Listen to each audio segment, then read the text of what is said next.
What's up, everybody? Johnny Bo here. I'm here to talk about the Splatoon 2 Direct that just happened a couple days ago. I wanted to get this out sooner, but I got real excited and I wanted to play Splatoon 1 instead. So I've been doing that. But yeah, I'm going to break this down into the good, the bad, and the missed opportunities. There's a lot to cover here, so let me get started right away. So first off, there's the good. You have the first game was known for its customization options with all the gear, the abilities, and the weapons, and it looks like the second game is also following suit. There's brand new gear, there's brand new weapons, there's even brand new special weapons. It doesn't look like there's any brand new sub weapons. Well, there might be one or two, but they revamped all the special weapons. There's new actual weapons. You could change your hair, you could change your pants. Just the customization looks like it's better than it was in the first one, and that is very exciting. Also, the first game was known for its charm. All the characters were funny and charming, like Nintendo always does. And this one, it looks to be the same way. You got new shopkeepers, which I have no idea if the other shopkeepers got fired or something. There was some type of falling out. I hope there's some type of storyline that allows us to find out what happened to all the shopkeepers. I know one of them's selling food out of food trucks, so I don't know if that's a demotion or a promotion. Hopefully they tell us, but who knows. So the characters look great. Can't miss Pearl and Marina, who are the new hosts. I know a lot of people like Marina just because of the way she looks. I find it kind of creepy that that's the only reason people like her, and I'm sure there's some Rule 34 things out there right now, so it's just a little weird. Hopefully you give Pearl a shot, and they look to be both pretty cool. So hopefully they're not annoying and don't talk as much as Callie and Marie. Next, this one's small, but I wanted to mention it because it was exciting when I saw it. So in the first Splatoon, you gave a sea slug in the back alley to that drug dealer, and he re-rolled your abilities for one of your items. Now it looks like you could pay a sea slug and choose an ability for an item, which is much better way of doing it. I don't want to spend a ton of time trying to get a certain ability that I want on that one certain item. I don't know how or why somebody would take all that time to re-roll your abilities to get all attack ups. That was really annoying in the first one. Hopefully they balance it better, and hopefully it's just easier to get the abilities you want. So that was exciting. It was small, but I'm excited for that. The last one I wanted to mention is there is a lot more content than there was at launch in the first one. The first one only had like 5 maps, didn't have any rank modes, didn't have private battles. It didn't have much of anything, and this one looks like it has a lot more. It looks like it has all of the first game and maybe more, just maybe a little bit less of maps and weapons, but as in game modes, it has all the game modes plus the new Salmon Run. So it does look like there's a lot more content. There's private battles. It's a lot more content than the first one. That's exciting because I got bored quick because it took them a while to release any type of new modes for the first one. So I'm glad that's all back, and hopefully they add more. So that's exciting. All right, now let's move on to the bad. Some people might know that I wasn't the biggest fan of Splatoon, and the main reason why is because of the map rotation. I don't want to play the same 2 maps for 4 hours, and I don't want to play the same 2 modes same mode for 4 hours either. Like I wish they would just take this out. I don't know who thought it was a good idea to keep this in. I know it's down to 2 hours, but it's just a stupid idea. Just have a voting system like Mario Kart 8 where you could have like 3 maps and a random, and then that would probably limit the times that the same map gets picked over and over and over again. Or do what Call of Duty does, where you could choose a new map or the last map, and if the last map was already played, you can't pick it again. So there are different options that they could have done instead of having the stupid map rotation back. It's so annoying. I wish they would just get rid of it. Hopefully they update it, patch it out, but they're not gonna, because that's what we thought last time. On the same thing about limitations of this game, and I don't understand why they did this one either, but they have a brand new mode, it's Salmon Run, which is like a horde style game mode. Horde or zombies, whatever, pick your poison. But it's not always available when you want to play online. I mean, I think it's probably going to always be available locally, hopefully in private battles, but if you want to just go online and play with some randoms, you're not going to be able to do it whenever you want. It's stupid. This is a brand new mode. I don't get it. Why are you limiting our options? Like, your player base is huge now. Like, you don't have to worry about fragmenting it with one mode. I don't get it. I don't understand this at all. It's dumb. I mean, I don't think it's going to be as limited as like Splatfest.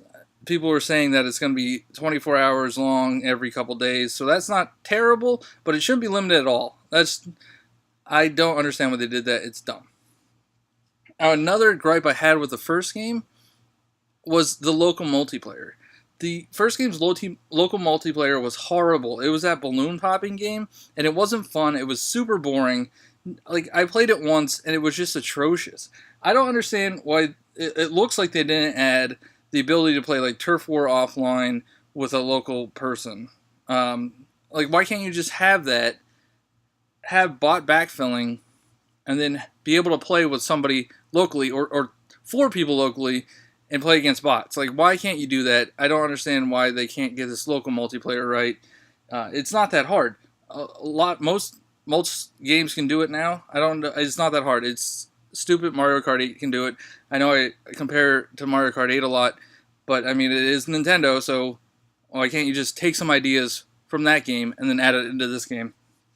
The last thing I wanted to mention, I mentioned the bot backfilling. I wish it was bot backfilling. It looks like there's not bot backfilling again, which sucks. So that means if somebody leaves your team or the other team, you'll have uneven teams. And for Splatoon, it is very critical to have even teams. It's the team that has more people is almost guaranteed to win.